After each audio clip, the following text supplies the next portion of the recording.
Bem-vindos. Este é o primeiro de uma série de workshops sobre investimento que pretendem, no fundo, descodificar um tema complexo e que assusta muita gente. E vamos fazê-lo com a Emília Vieira, CEO, fundadora da Casa de Investimentos. Emília, bem-vinda. Muito obrigada, Paulo. E começaríamos, talvez, por aquela pergunta que toda a gente faz, ou que pensa que sabe e não sabe. O que é o investimento? O investimento deve ser uma operação que garanta a segurança do capital e um retorno satisfatório a prazo.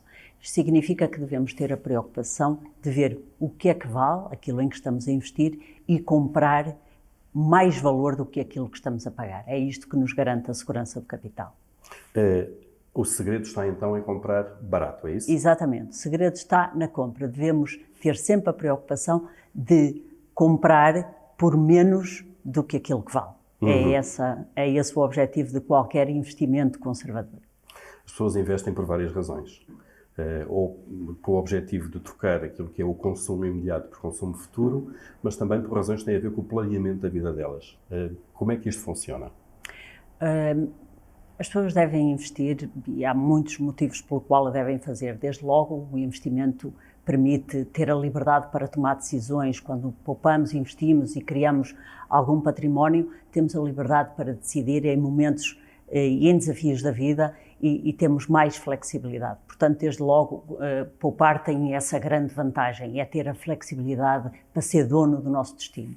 Mas há questões, de facto, de grande importância pelo que devemos investir. Desde logo, há uma questão demográfica grande, por isso nós devemos poupar para a reforma, para um momento da nossa vida em que o nível de rendimentos cai substancialmente. E o que vemos a nível mundial é que a segurança social, as seguranças sociais do mundo vão se retirando cada vez mais da nossa vida. Nós vivemos cada vez mais e, por isso, o movimento, a esperança média de vida tem vindo a subir nos últimos 100 e muitos anos e temos cada vez mais, em muitos países, o número de pessoas a aumentar que chegam aos 100 anos, que vivem até aos 100 anos. Portanto, por bons motivos, para preparar o nosso futuro, é importante começar a poupar cedo e investir melhor. Aliás, há um livro extraordinário da Linda Creighton, que é 100 Year Life, e ela pergunta se estamos preparados para viver 100 anos, porque continuamos a aumentar a esperança de vida ou trabalhamos até aos 80 anos, porque, como ela diz, os políticos não nos dizem que não vamos ter o dinheiro para a segurança social, mas, na verdade, temos que nos preparar para isso, para receber muito pouco no futuro. Portanto, nós temos que começar a preparar esse futuro cedo. Começar, como ela diz, ou trabalhamos até aos 80 anos ou começamos a poupar mais cedo e a investir melhor. E é isso que nós procuramos fazer. E ainda por cima, para uma fase da vida em que muitas despesas aumentam.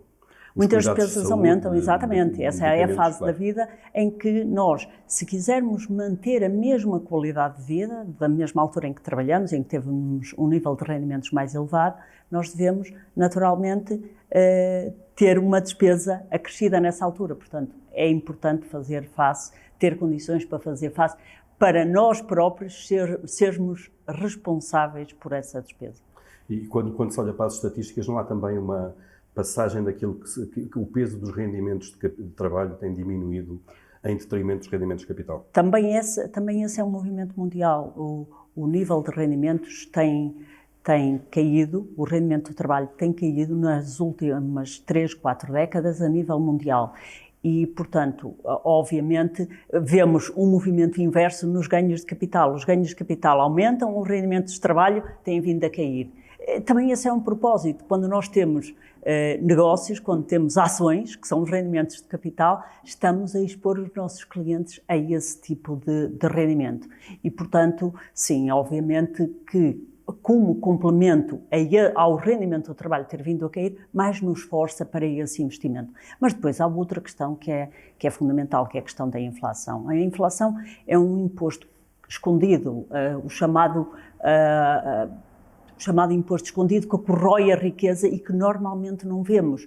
E por isso, se nós olharmos para os últimos 25 anos, o euro perdeu 34% do seu valor. Se olharmos para o dólar, perdeu 42%.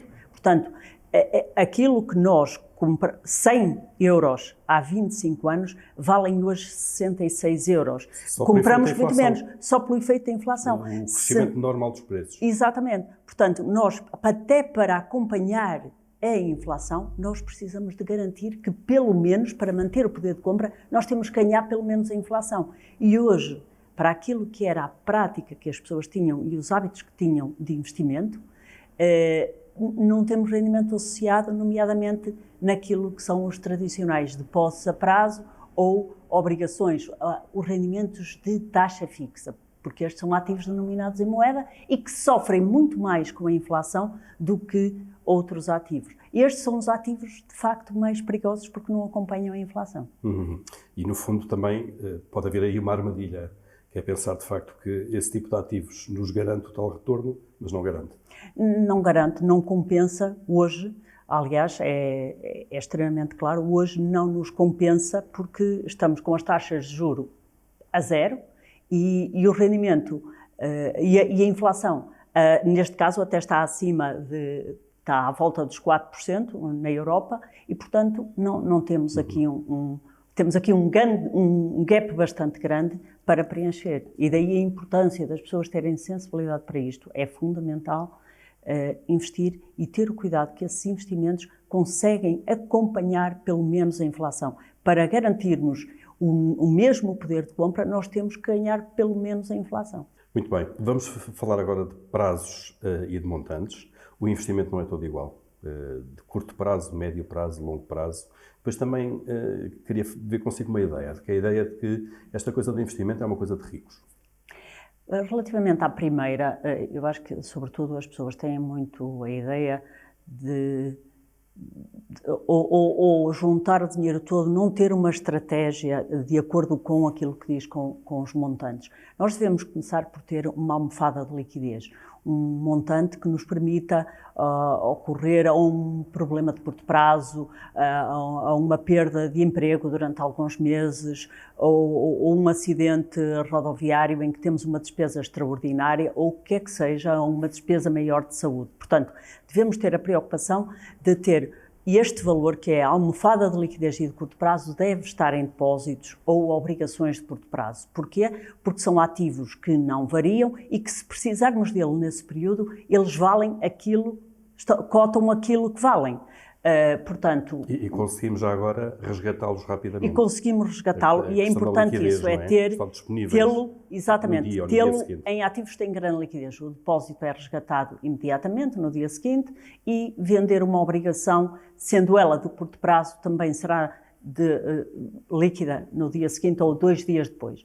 Portanto, isto significa que hoje, obviamente, estes ativos não pagam nada, portanto, nós hoje temos que assumir que, ao estar em depósitos, ao estar neste tipo de investimento de taxa fixa, que são as tais obrigações ou bilhetes de tesouro de curto prazo, não têm qualquer rendimento. Não têm porque as taxas, os governos, juntamente com os bancos centrais, trouxeram para resolver o problema da crise, primeiro em 2008 com a crise financeira, agora com o Covid, trouxeram as taxas para zero, emitiram muita moeda, lá está, vieram mais uma vez desvalorizar a moeda e, portanto, estes ativos, sendo no curto prazo, faz todo sentido que eles estejam apenas parqueados, não vão ter hoje rendimento, mas esta é uma almofada de curto prazo. Porquê?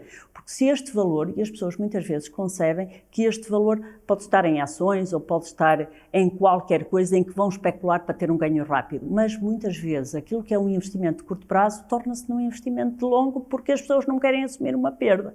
Portanto, é importante definir o que é o curto prazo, o dinheiro de curto prazo, que hoje não vai ter rendimento, mas que é a almofada para não perdermos, para estar disponível imediatamente. A função não é, nesse caso, a função não é ter muito rendimento, mas é a disponibilidade. Exatamente, a função é a disponibilidade. E depois, toda a gente deve preocupar-se em ter uma estratégia de longo prazo, poupar com um objetivo, e todos nós temos objetivos diferentes, montantes diferentes que gostaríamos de ter ou que satisfazem aquilo que são, enfim, os nossos objetivos.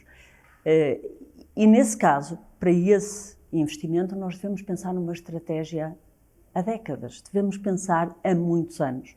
Portanto, se nós, neste caso, nós temos a liberdade de poder investir em ações, que é um ativo que é muito mais volátil, não quer dizer que seja mais arriscado, se o fizermos no curto prazo, se o fizermos sem uma estratégia de valor, mas se o fizermos com um horizonte de investimento de 5, 10, 15, 20, 30 anos, é muito mais rentável, e a história demonstra exatamente isso, é muito mais rentável e permite atribuir muito mais valor a este rendimento.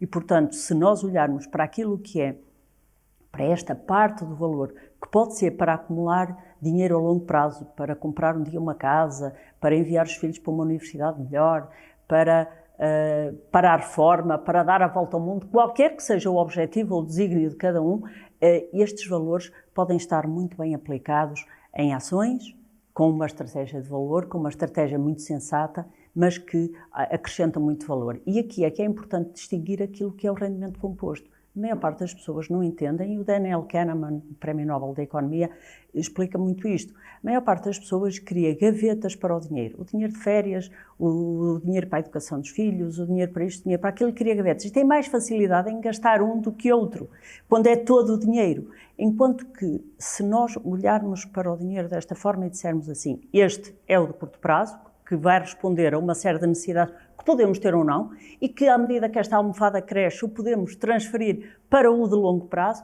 e neste de longo prazo é mesmo fundamental ver o poder do juro composto. E é isto, se nós investirmos 100 euros e ganharmos 5% ao ano, nós vamos ter 5 euros todos os anos neste valor. Ora, o rendimento composto é que os primeiros 5 euros do primeiro ano, no segundo também já vão estar a render. Já não são 100, já são 105. No terceiro, já não são 105, já são 105, mais o rendimento de 5% sobre os 105. Portanto, a preocupação é mostrar como é que isto funciona. E quando nós investimos numa classe de ativos como as ações, que têm um rendimento muito maior e que nos últimos 120 anos renderam mais de 6,5% acima da inflação, o que é que isto significa? Significa que, passados 5 anos, se nós reinvestirmos todos os lucros ao 1, 2, 3, 4, 5 anos, nós temos mais 7% no investimento. Passado 10, nós temos mais 15%. Passado 15, nós temos mais 75%. E passado 20 anos, temos mais 125%. Portanto, isto mostra que, de facto, o juro composto tem... A partir de determinado momento, ele ganha momento e sobe imenso. Não é uma função exponencial, mas anda lá próximo. Mas anda lá próximo. E, portanto, se sensibilizarmos as pessoas para o que é este rendimento, que no curto prazo, e este é que é o problema. Porquê? Porque os investidores, todos nós, somos muito mais tentados, é muito mais agradável ganhar 20% amanhã do que ter que esperar 2 anos para o ganhar. Mas, na prática, esse tipo de investimentos são altamente especulativos. Portanto, nós temos que ter o cuidado e entender que temos que ser investidores pacientes e ver que, com o tempo, estes valores ganham o mesmo momento e criam muita riqueza a longo prazo. Portanto, a importância é começar o mais cedo possível e não interromper o juro composto, deixá-lo criar riqueza e continuar a aumentar a riqueza. Resistir àquela tentação de tirar logo ganhos, de alguma maneira. Exatamente. Pois, a questão muitas vezes é esta, é que as pessoas, quando entram num investimento que não percebem bem, um ganho rápido, diz, pronto, este já é meu. Mas é muito fácil tentarem outro ganho rápido em que perdem uma série de ganhos que já tiveram numa série de operações anteriores. Portanto, essa não é uma estratégia. Da mesma forma que para educar os filhos, que para termos uma floresta, nós precisamos de um trabalho de anos em que vamos trabalhando e vendo as coisas crescerem, no investimento é mesmo fundamental olhar para anos. E temos exemplos extraordinários de como é que isto funciona ao longo do tempo. E portanto, o tempo é o melhor amigo dos negócios extraordinários e dos bons investimentos. Tempo e paciência. Tempo e paciência. Falta a questão dos montantes. Há pouco, um bocado... Na questão dos montantes... Sim, se era para ricos. Se é uma coisa para ricos. Não, e na maior parte dos casos a riqueza tem essa coisa maravilhosa, é que vai rodando de mãos. E às vezes notamos a riqueza não se perpetua em famílias. Portanto, para chegar a 1000 nós temos que ter 10, temos que ter 100, temos que ter 1000. Portanto, o investimento deve ser para todos. É claro que os ricos têm, por norma, e eu escrevi há uns anos um artigo na Forbes que dizia isso, Os ricos normalmente têm uma percentagem muito maior da sua poupança em ações investidas em negócios que têm uma rentabilidade muito maior e, neste caso, a classe média e as pessoas com menos dinheiro têm um investimento muito maior em imobiliário que tradicionalmente tem um rendimento muito mais baixo.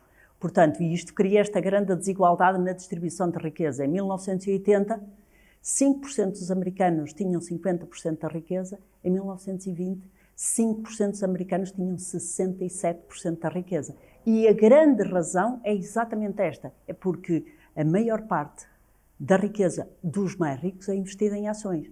Ora, hoje nós temos todo tipo de instrumentos que permitem a quem tem a poupança mais pequena poder começar a investir. Portanto, hoje, na Casa de Investimentos, qualquer pessoa pode abrir no nosso fundo PPR, que investe exatamente como investem as famílias mais ricas do mundo, nos negócios, nos bons negócios com grandes vantagens competitivas, em grandes empresas mundiais, e podem fazê-lo a partir de 1.000 euros com reforços mensais a partir de 100. É claro que é preciso ter os 1.000 euros, mas há outro tipo de investimentos até na banca em que as pessoas precisam ter menos, sendo que nós naturalmente achamos que tratamos muito melhor esse dinheiro e com custos mais baixos, com custos de funcionamento mais baixos.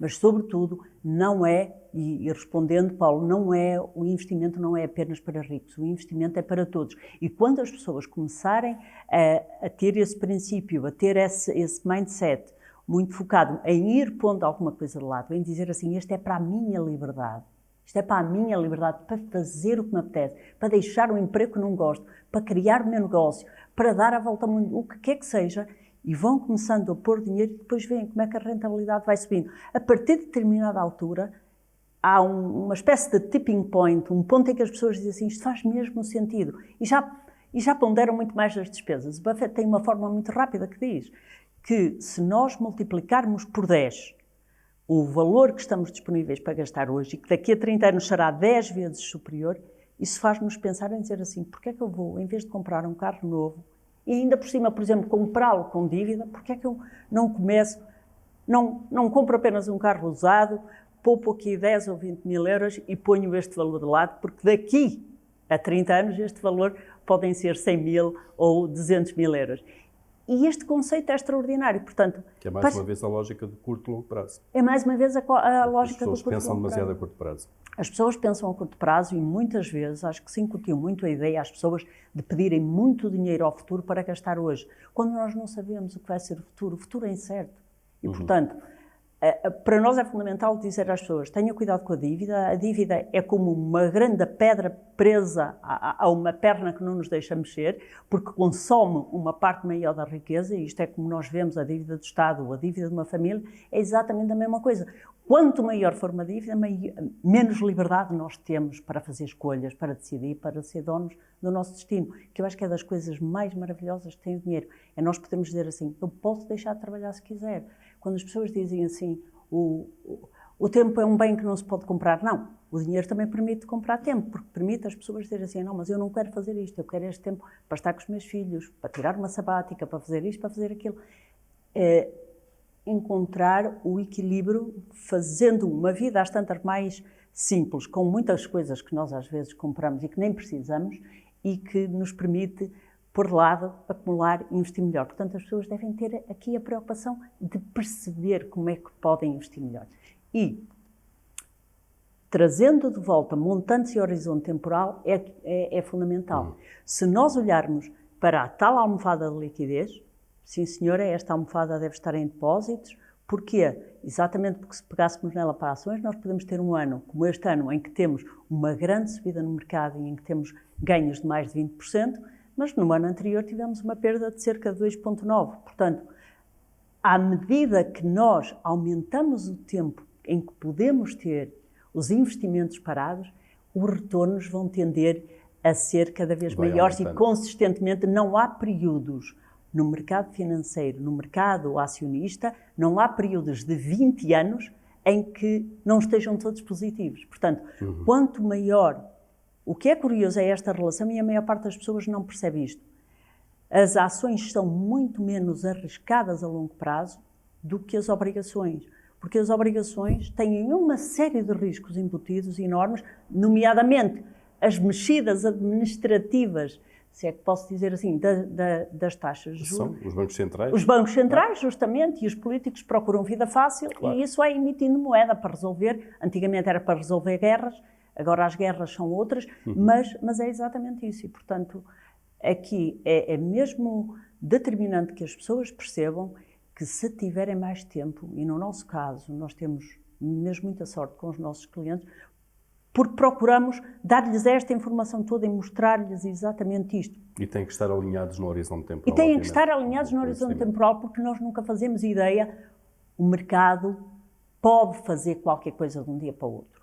Ninguém, o ano passado não, há 2 anos, por esta altura, quando os bancos mundiais começaram a fazer previsões para o que seria o ano de 2020, ninguém imaginou que íamos ter Covid.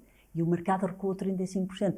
Recuaram as ações 35%, recuaram os fundos de imóveis das melhores localidades de Nova Iorque 38%, portanto os ativos valem todos menos.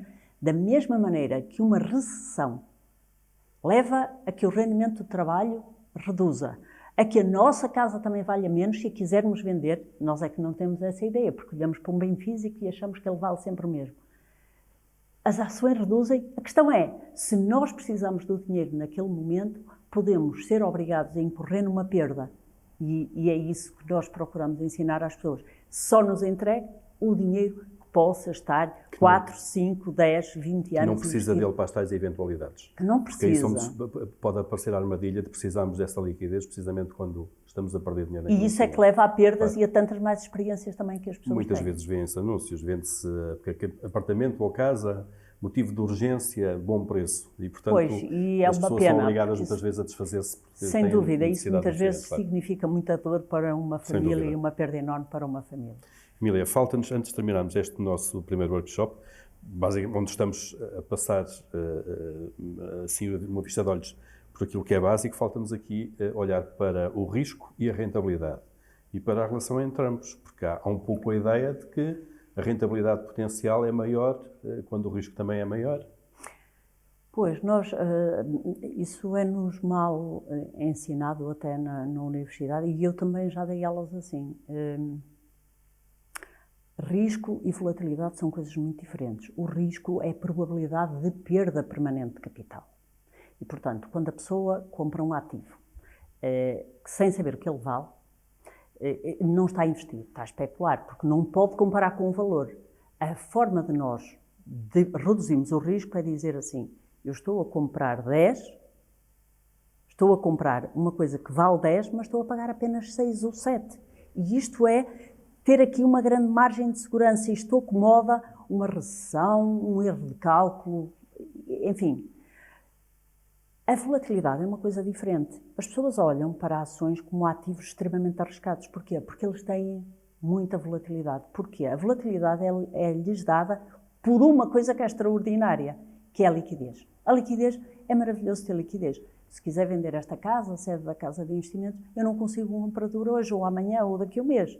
Tenho que esperar, não tem liquidez. Mas se quiser vender uma parte da minha carteira de ações, daqui a 2 dias eu tenho dinheiro para qualquer coisa que precise. Ora, isto significa que nas ações nós temos uma cotação a todo minuto, temos milhões de pessoas disponíveis para comprar e vender ativos. E isto faz com que, ora, se as pessoas estão otimistas sobre o que pode fazer a empresa ou o mercado na sua generalidade, ele sobe. Se estiverem pessimistas, ele cai. É um eterno pêndulo entre medo e ganância que acontece muito no sistema financeiro e na vida em geral. Portanto, risco significa possível perda de capital. Potencial de perda. Claro, exatamente, capital. Quando estamos a pagar mais do que aquilo que estamos a receber. Volatilidade é variação, mas não quer dizer... Pode ser inconveniente, mais uma vez a questão dos prazos. Pode ser um momento que não nos é conveniente a cotação de mercado. Mas se pudermos esperar, com o tempo ela virá para o nosso preço. Só é má se nós vendermos no momento em que abaixo daquilo que compramos. E esse é um grande problema, é de comportamento. E depois há outra coisa que nos ensinam mal, é que a volatilidade é medida nas finanças, na teoria financeira, pelo beta. Ora, ativos com um beta elevado, com uma tal variação elevada, podem ser extremamente seguros. Por exemplo, se olharmos para as ações da Google ou da Microsoft, têm um beta elevado, mas ativos denominados em dinheiro, como são obrigações do Tesouro, por exemplo, do Tesouro Português, que está muito endividado e que eu, por exemplo, não invisto, e não investimos o dinheiro dos nossos clientes nesses ativos, têm um beta perto de zero. Portanto, isto é que está errado, porque é medido pela variação, quando não deve ser. Deve ser por aquilo que o ativo produz, por aquilo que ele vale, e se consegue pelo menos ter os ganhos para a inflação. E os ativos de taxa fixa hoje não têm. Portanto, as pessoas associam risco à variação. Um depósito, como não varia, acham que não é arriscado. Mas pode ser, depende da entidade onde está depositado e quanto tempo é que ele vai ficar depositado. Porque se ele estiver depositado os tais 25 anos, ele não conseguiu acompanhar a inflação. Foi bastante mais arriscado do que foi ter Microsoft, por exemplo, que mesmo assim passou pela bolha tecnológica. E esta diferença, as pessoas perceberem, esta diferença tem muito mais a ver com o comportamento. Se puderem ter os tais valores parados, em depósitos, para o curto prazo, mas aquilo que é a maior parte da sua riqueza, que pode estar investida 5 ou mais anos em ativos que têm mais volatilidade, mas que com este período de tempo são muito menos arriscados, porque estes conseguem ter os tais ganhos pela inflação, incorporar ganhos tecnológicos, melhorias de produtividade e produzir cada vez mais com menos. Este é o princípio do triunfo dos otimistas, de que fala o livro do Elroy Dimson, do Paul Marsh e do Mike Staunton. Portanto, é isto que nós procuramos mostrar aos clientes. Risco é possível perda de capital, e isto pode acontecer quando compramos um imóvel muito caro, quando compramos uma quinta muito cara, quando compramos qualquer coisa cara. Obviamente, nas ações igual. Mas se tivermos a preocupação de pagar menos do que aquilo que estamos a receber, estamos a assegurar uma grande parte do capital. Muito bem. E depois, mais tarde, vamos perceber como é que se faz isso, ou como é que se pode fazer isso. Bom, mas foi o arranque, então, deste workshop sobre investimento. A seguir, no próximo, vamos falar de investir como e em quê. Emília Viveiro, obrigado. Muito obrigada.